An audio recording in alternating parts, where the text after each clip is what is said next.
Le petit guide du voyageur dans le temps présente Un jour dans la vie d'un ouvrier à Paris en 1900. À l'aube, dans une petite chambre humide de Belleville, Étienne ouvre difficilement les yeux. Il partage une unique pièce avec sa femme et leurs 2 enfants. Les murs sont froids, l'air sent le charbon, l'humidité et les égouts. Comme des milliers d'ouvriers parisiens, il commence sa journée avant même le lever du soleil. Après un maigre déjeuner composé d'un morceau de pain et d'un café noir, Étienne rejoint la foule des travailleurs qui convergent vers les usines et les ateliers de la capitale.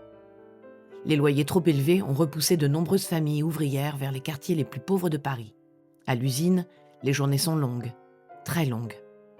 Le vacarme des machines couvre les conversations. La poussière flotte dans l'air. Chaleur étouffante l'été, froid mordant l'hiver. Les corps s'usent vite. Les accidents sont fréquents. Beaucoup commencent à travailler dès l'adolescence.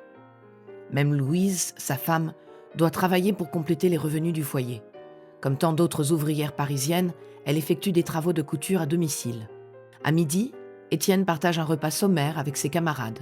Un morceau de pain, parfois un peu de fromage lorsque les finances le permettent. On parle du travail, des prix qui augmentent et des rares moments de liberté du dimanche. Le soir venu, Étienne rentre enfin chez lui, épuisé. À la maison, une soupe, simple, chauffe sur le poêle pendant que les enfants se blottissent contre leur père. Puis, la nuit tombe sur les quartiers populaires.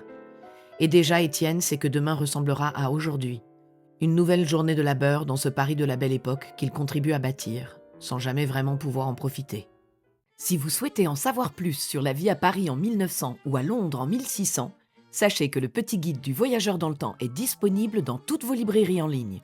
N'hésitez pas non plus à vous abonner et à partager.